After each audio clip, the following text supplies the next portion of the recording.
Hey guys, welcome to this video. I'm Deepak Chaudhury, and in today's video I'm going to share with you a couple of theories around success.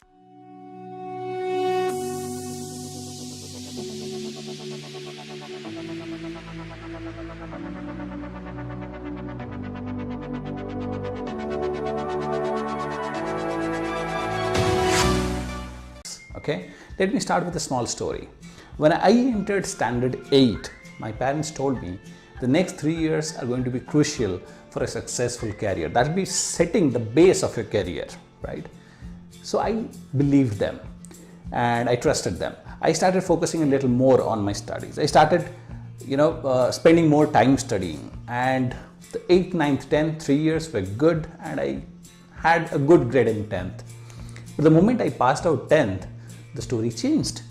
The story evolved to something like 11th and 12th are career defining years. They will decide whether you are going to be successful or not. They will decide whether you're going to be an engineer or a doctor or a lawyer or a banker. Those two are crucial. Those 2 years are very crucial. This time I didn't trust, okay? And I didn't put a lot of effort. So I floundered a little bit, okay? 12th grades were not that great. But the same story repeated for engineering and MBA. Now, what I'm trying to tell here, the point I'm trying to share with you is we have all gone through this, okay? This lying parents or cheating parents, okay? So the point is, why our parents do this, okay? And the intentions behind this, I started questioning that. And the intentions are always good. Our parents always want the best for us. But then, why do they want that? Why do they have that intention? And the answer seems to be that this particular intention has a base, very strong base in a belief. And that belief is knowledge is power. This belief has been fed into us from childhood by our parents, by our teachers, by our well-wishers, by our family members, by our friends, by our siblings, by everybody. We very strongly believe that knowledge is power. So the more knowledge you acquire, the more powerful you become, and hence more successful, or hence your chances of becoming more successful. Now, what I'm here to tell you today is that's flawed. That belief is flawed.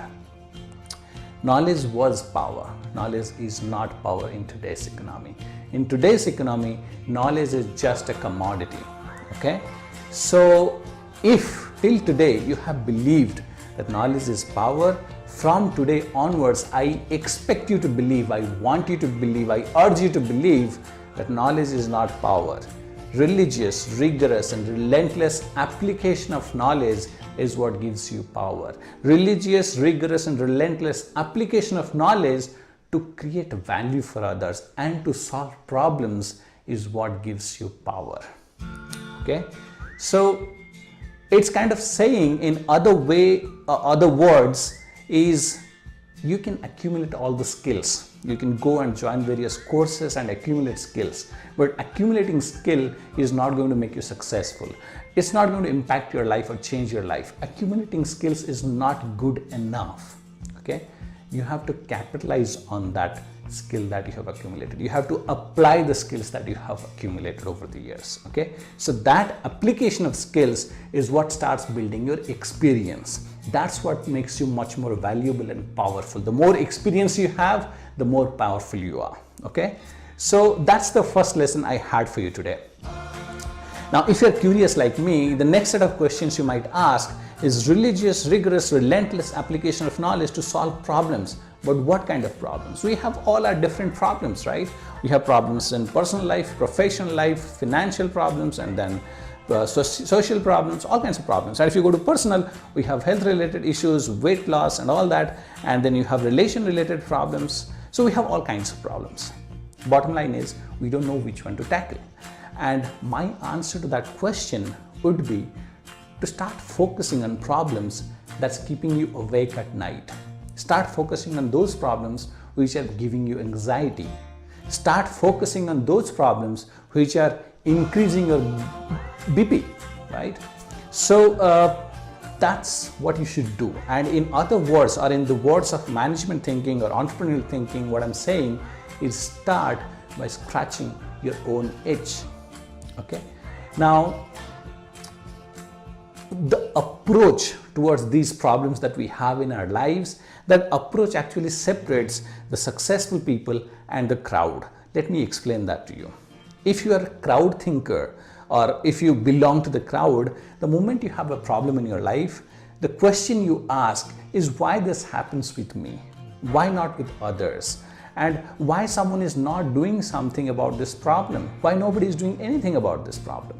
The moment we start asking that kind of question, what effectively you are doing is trying to find someone or some situation where you can pass the blame to and disengage from the problem psychologically, okay, or emotionally.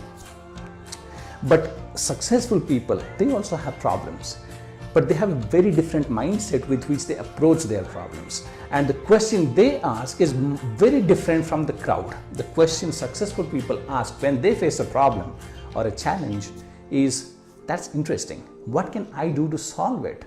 Or how can I solve this problem? Now, when you ask that kind of question, what you're effectively doing is taking ownership. Now, this taking ownership and initiatives is something of a personal trait for all the successful people of the world. So, if till today you have been asking the questions of the crowd and you want to move into the successful people, pool of successful people, then this is my advice to you. Starting tonight, before going to bed, start writing your problems, start journaling your problems, okay? And for each problem that you have written, categorize it, okay? Mention whether it's a personal problem, health related, personal problem, relationship related, or it's a financial problem, it's a professional problem, or it's a social problem. After categorizing that, for each problem, ask yourself, what can I do to solve this problem? How can I solve this problem? Start taking ownership. And trust me, if you do this consistently, continuously for 30 days, you will start living and experiencing a much more fulfilling life, a much more satisfying life, okay? And the last difference I have to offer between the crowd and the successful people is that they both understand that whatever we make, whatever we practice, we become masters at. There is a rule of 10,000 hours. If you practice something for 10,000 hours, you become a master of that skill, right? So from childhood, what we have been practicing this process of finding a person or finding a situation and blame the problem on that or on them. And since we have been practicing it from decades, we have become masters of it. We have become legendary. We have become iconic in terms of blaming others for the problems in our lives, personal lives, professional lives.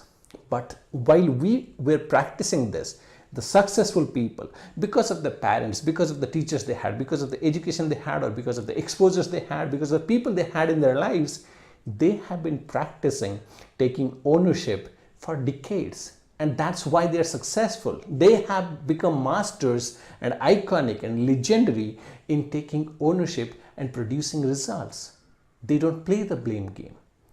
And they also understand that whatever we don't have, you cannot give. So you cannot give someone what you don't have, right? Now imagine you are you are a person who has people reporting to him at workplace. Now if you do not know how to take ownership and solve problems, how do you think you can teach your team members that? How can, as a parent, you teach your children to take ownership from their childhood? Whatever you don't have, you cannot give. So starting today, my invite to all of you through this video is to take ownership. Start this night ritual before going to bed every day. List down the problems, as I said, categorize them, and start asking yourself, what can you do to solve this problem? How can you take ownership of this problem? So that's what I had for you today. 2 lessons. First lesson is knowledge is not power. In today's economy, knowledge is just a commodity, okay? Religious, rigorous and relentless application of knowledge to create value or solve problems is what's going to give you power, okay? That's what is real power. And the second lesson is whenever, from today onwards, whenever you face a problem or face a challenge, start asking yourself, what can you do to solve this problem? how can you take ownership and solve this problem for not only yourself but for others who has the same problem. Okay, and create an impact for yourself. Become a person of influence. So that's what I had for you guys today. And thank you for joining me today and sharing your time with me today. I will see you in the future videos. Till then, take care and be limitless.